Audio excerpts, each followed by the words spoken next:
რაკონების მფლობელია ხელისუფლება, ახალი მინისტრთა კაბინეტის წევრები დეკლარაციებს აბარებენ, საკუთარი შემოსავლები და აქტივები უკვე გაასაჯაროა ახმასრულებელი და საკანონმდებლო ხელისუფლების წევრების უმრავლესობამ. თუმცა ჯერ არ არის გამოქვეყნებული პრემიერის ქონებრივი დეკლარაცია. ამ დროისთვის არსებული ინფორმაციით ყველაზე მდიდარი მინისტრთა კაბინეტში კახი კალაძეა. საქართველოს ისტორიაში ყველაზე მდიდარი მინისტრი წლიური 2.762.000 ევროს შემოსავლით. კახი კალაძის ქონებრივი დეკლარაციის მიხედვით მისი ოჯახის საკუთრებაში 4 ბინა, 3 საცხოვრებელი სახლი, 8 მიწის ნაკვეთი, 2 არასაცხოვრებელი ფართი, 15 ავტომობილი და 2 მოტოსატრანსპორტო საშუალებაა, ასევე 2 ბინა კიევში. ეს ყველაფერი რაც იყო შემოსავალი არის წლების განმავლობაში მიღებული ანაზღაურება, როგორც მოგახსენებათ, აღანაზღაურებადი სპორტსმენი ვიყავი წლების განმავლობაში და ყოველთვის ვამბობდი ამას და ეხლაც ვამბობ, თუ კი რაიმე გამოჩნია, ეს არის სპორტის და ფეხბურთის დამსახურება. 2 ბინა, 2 საცხოვრებელი სახლი, ამდენივე არასაცხოვრებელი ფართი და 4 მიწის ნაკვეთი. ესთია წულუკიანის ოჯახის ქონების არასრული ჩამონათვალია იუსტიციის მინისტრის საკმაოდ სოლიდური ღირებულების უძრავ-მოძრავ ქონებაში ყველაზე ძვირად ფასობს საფრანგეთში, ქალაქ სტრასბურგში მდებარე ბინა. ევროპულ ქალაქში ბინის საყიდლად თეა წულუკიანს აღებული აქვს კრედიტი 240.500 ევროს ოდენობით, რომელსაც ამ დრომდე ფარავს. დასამალი მე არაფერი არასდროს არ მქონია და არც მექნება. და სხვადასხვა როდესაც წავალ მე თანამდებობიდან და ჩემ დეკლარაციას შევავსებ, ის იქნება იდენტური იმ დეკლარაციის, რომელიც ახლა მაქვს. მერაბიშვილებისგან, სააკაშვილებისგან, ახალაიებისგან განსხვავებით. საქართველოს საზღვრებს გარეთ უძრავი ქონება გააჩნია საქართველოს მთავარ პროკურორსაც. არჩილ კბილაშვილის საკუთრებაში თბილისის ბინისა და წყნეთის სახლის გარდა მოსკოვის ერთ-ერთ ცენტრალურ გამზირზე 160 კვადრატული მეტრის ფართობის საცხოვრებელი ბინაცაა.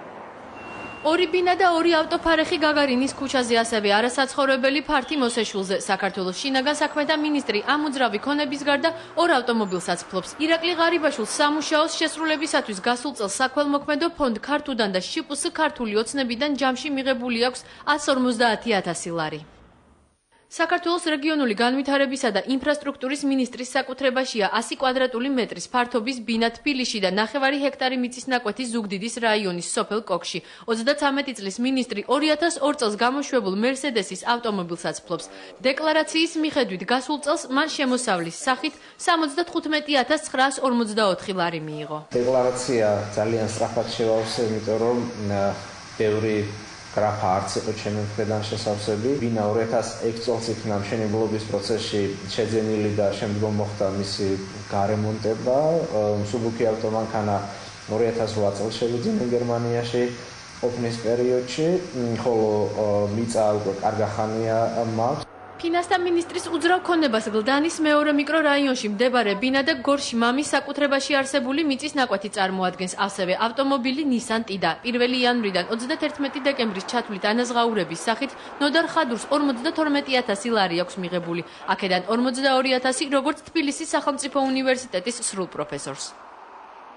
2 ბინა ფანასკეპტელის ქუჩაზე და საგარეჯოში მდებარე სიდედრის კარმი დამოესარის. საქართველოს პარლამენტის თავმჯდომარის უძრავი ქონება დეკლარაციის მიხედვით დავით უსუფაშვილს მეუღლესთან ერთად გასული წლის განმავლობაში შესრულებული სამუშაოდან 90.000 ლარამდე აქვს მიღებული. პარლამენტის თავმჯდომარესთან ერთად ქონებრივი დეკლარაცია შევსებული აქვს უკვე პარლამენტის ყველა წევრს. საჯარო მოხელეებმა დოკუმენტაცია ბოლო 3 თვის განმავლობაში შეავსეს. სულ ჩვენს საიტზე ინახება დაახლოებით 48.000 დეკლარაცია, მაგრამ ჩვენ ახლა საუბარი დაახლოებით 200 ახალ თავმჯდომარის პირზე, რომელიც დაემატა ასე ვთქვათ არჩევნების შემდეგ და ამ პრაქტიკულად დამთავრებული არის მათ მიერაც დეკლარაციის შევსების პროცესი.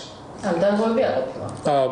რამდენიმე შემთხვევა დაფიქსირდა, რომელსაც ახლა ვსწავლობთ და უახლოეს მომავალში ამის თაობა საზოგადოებას ვაცხობთ.